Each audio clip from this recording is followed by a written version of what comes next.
నీ హృదయములో ఏదుంటే అదే నీ ఆలోచనలోకి వస్తుంది.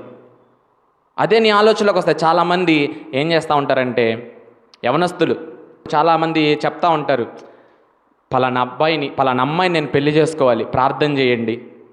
దేవుని చిత్తమైతే ఆ అమ్మాయిని నేను పెళ్లి చేసుకోవాలండి. నీ హృదయంలో ఆల్రెడీ పెట్టుకొని ఇంకా దేవుని చిత్తం జరిగేదేంటి? నీ హృదయంలో ఆల్రెడీ ఉండిద్ది అది, పలానా అమ్మాయిని నేను పెళ్లి చేసుకోవాలి, పలానా అబ్బాయిని నేను పెళ్లి చేసుకోవాలి, ఆల్రెడీ నీ హృదయంలో పెట్టుకొని ఉంటావు.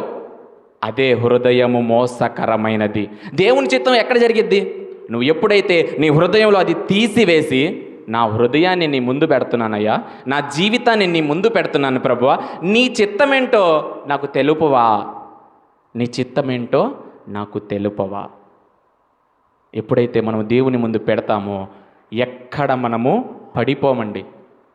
దేవుని చిత్తం ఏంటో తెలుసుకోవాలి. అంతేగాని మనం ఆల్రెడీ ఒకటి ఇష్టపడతాం. మనం ఒకటి ఇష్టపడి, ప్రభువా ఇది జరగాలయ్యా, నీ చిత్తమైతే ఇది జరగాలయ్యా, నీ చిత్తమైతే వాళ్ళు రావాలయ్యా, నీ చిత్తమైతే వాళ్ళని నేను పెళ్లి చేసుకోవాలయ్యా. ఇక్కడ నీ చిత్తం జరుగుతుంది కానీ దేవుని చిత్తం జరుగుతుందా? ఒకసారి గమనించాలి మనము. ఎందుకంటే లోకము చాలా ఘోరముగా ఉన్నది, పరిస్థితులు చాలా ఘోరముగా ఉన్నాయి.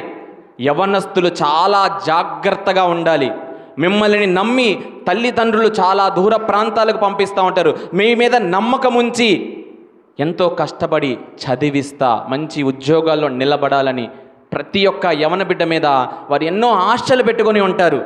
కానీ హృదయములో ఏదైతే మనకు వస్తుందో దాని ప్రకారం మనం వెళ్ళిపోతూ ఉంటామండి.